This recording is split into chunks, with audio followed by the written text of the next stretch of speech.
preaching is the last book that Moses wrote. Ìwàásù èyí tí Mósè ń sọ fún wọn níbí ìkẹrántí o pé ìwé Deuteronomy yìí ni ìwé ìkẹyìn tí Mósè kọ. And it was just before the Israelites moved to the promised land. A sì kọ ìwé yìí ṣáájú àkókò tó kù gẹ́gẹ́rẹ́ kí a wọlé lérí. So the message is like a special assignment, a special project he wanted the Israelites to accomplish. Ìwàásù yìí dàbí iṣẹ́ àkànṣe tí Ọlọ́run fẹ́ kí àwọn ọmọ Ísírẹ́lì ṣe. The message here is for the people of God to control what they do, how they dress. Ìwàásù eléyìí fáwọn ènìyàn Ọlọ́run ni láti lè ní ipa ṣàkóso bí wọ́n ṣe ń ṣe nǹkan àti bí wọ́n ṣe ń wọṣọ wọn. When you become a child of God, Nígbà tó o bá di ọmọ Ọlọ́run, you don't need anybody to tell you how do men dress. o nílò láti pé kẹ́nìkan kan ṣẹ̀ṣẹ̀ ṣàlàyé fún ọ bọ́kùnrin ṣe wọṣọ. You know it. O ti mọ̀ yẹn. How do women dress? Báwo lobìnrin ṣe wọṣọ? You know it. O mọ̀ yẹn. Any culture,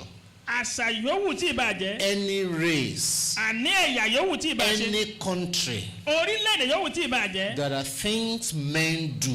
Àwọn nǹkan kan wà tọkùnrin máa ń ṣe. There are ways men dress. Àwọn ọ̀nà ìwọṣọ tọkùnrin wà. And there are ways women dress. Àwọn ọ̀nà ìwọṣọ tóbìnrin náà sì wà. And it doesn't bring confusion Kò sì wá mú ìdàrúdàpọ̀ wá o. at all. Rárá. I'll now give you an example. Màá sì fún ọ ní àpẹẹrẹ. Among the Indians, Láàárín àwọn ará Indian, there is a way men dress, there's a way women dress. ọ̀nà ìwọṣọ tọkùnrin wà, ọ̀nà ìwọṣọ tóbìnrin wà. But particularly Ṣùgbọ́n ní pàtó, among a tribe of Indians called Punjabis, àwọn tí a pè ní àwọn Punjabi ní India, there is what is called in their dress, they have a dress called salwar kameez. nǹkan kan wà tí wọ́n ń pè nínú ìwọṣọ wọn tí wọ́n pè ní shower kami. That dress is women dress. Aṣọ yẹn àwọn obìnrin ni wọ́n ṣe fún tí wọ́n máa ń wọ̀. It has a top, gown, Ó ní ìlékè.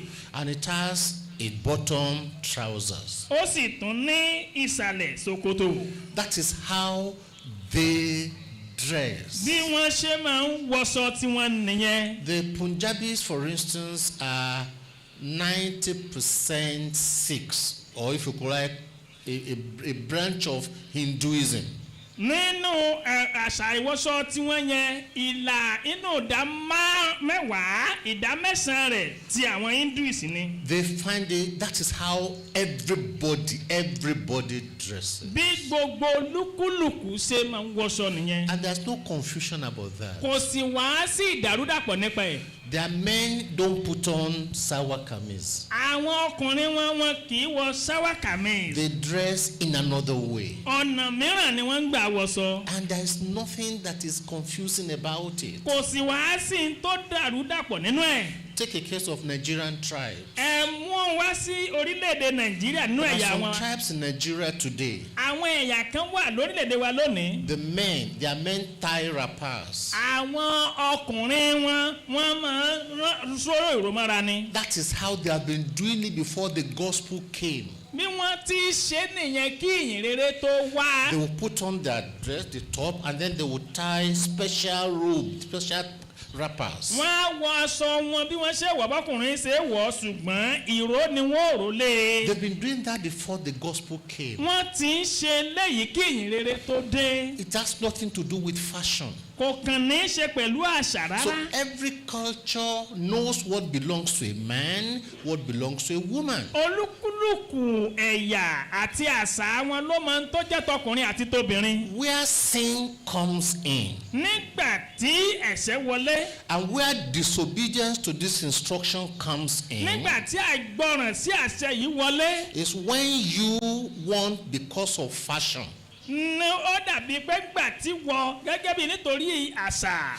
When you want because of fashion, because of worldliness, Nítorí ìbáyérẹ́ tó o fẹ́ ṣe. You want to do what television stars are doing. O fẹ́ ṣe tí àwọn ẹ̀rọ mọ̀máwòrán ń ṣe. You want to do what Nollywood stars are doing. Àti tí wọ́n ń ṣe ní Nollywood nínú eré ìdárayá. You want to do what American sinners are doing. O fẹ́ wo tí àwọn ẹlẹ́ṣẹ̀ t'Amẹ́ríkà ń ṣe. You want to do what the world is doing. Àti tí gbogbo ayé ń ṣe lápapọ̀ o fẹ́ máa ṣe. And what the world is doing is not difficult to know. Ohun tí ayé sì ń ṣe kò nira láti mọ̀. Look at what the world does. Ẹ wo ohun tí ayé ń ṣe. In the book of 1 John. Nínú ìwé Jòhánù kínní. In chapter 2.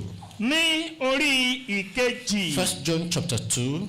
Jòhánù kínní orí ìkejì. Verse 15. Ní ẹsẹ̀ ìkẹẹ̀dógún. Love not the world, neither the things that are in the world. If any man love the world, the love of the Father is not in him. Ẹ má ṣe fẹ́ràn ayé tàbí ohun tí ń bẹ nínú ayé. Bí ẹnikẹ́ni bá fẹ́ràn ayé, ìfẹ́ ti Baba kò sí nínú rẹ̀. For all that is in the world is not giving us what is in the world, all the things that are in the world. 1, the lust of the flesh. 2, the lust of the eyes. 3, the pride of life is not of the Father, but is of the world. Ó ní nítorí ohun gbogbo tí ń bẹ nínú ayé, ó ń ṣàlàyé àwọn nǹkan tí ń bẹ nínú ayé fún wa. Ó ní ìfẹ́kúfẹ̀ẹ́ ara, ìfẹ́kúfẹ̀ẹ́ ojú àti ìrera ayé kì í ṣe ti Baba bí kò ṣe ti ayé. And the world passeth away, and the lust thereof, but he that doeth the will of God abideth forever.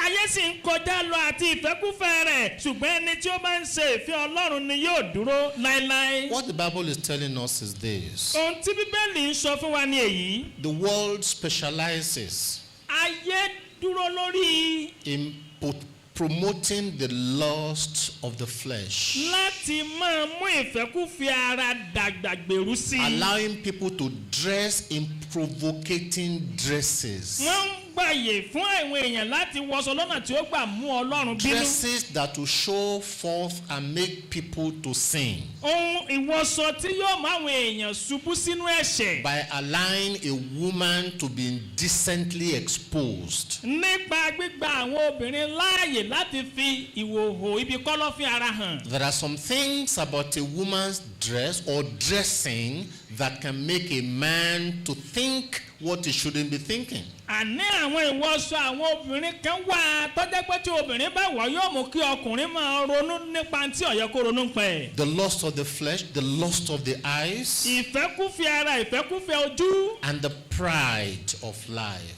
Àti ìrera ayé. Some things encourage pride.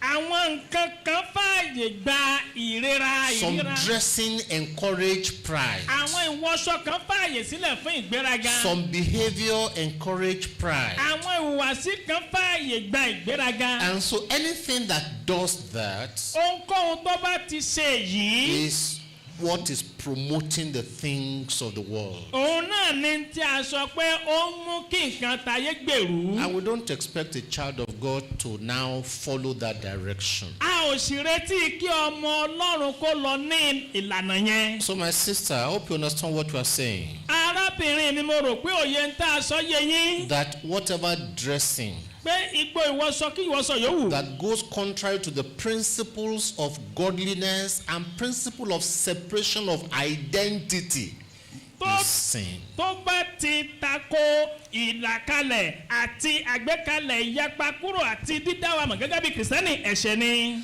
Because if you are going to go by this alone, Torí pé ọba fẹ́ lọ nípa eléyìí nìkan. you will tell our doctors who put on overall not to put on overall. Wàá ní láti sọ fáwọn dókítà wa tọ́jọ́ pé wọ́n máa ń wọṣọ láti fi ara wọn gẹ́gẹ́ bí dókítà pé ká má wọ̀ mọ́. You know, when you get to the hospitals, you find doctors, they will put on overall.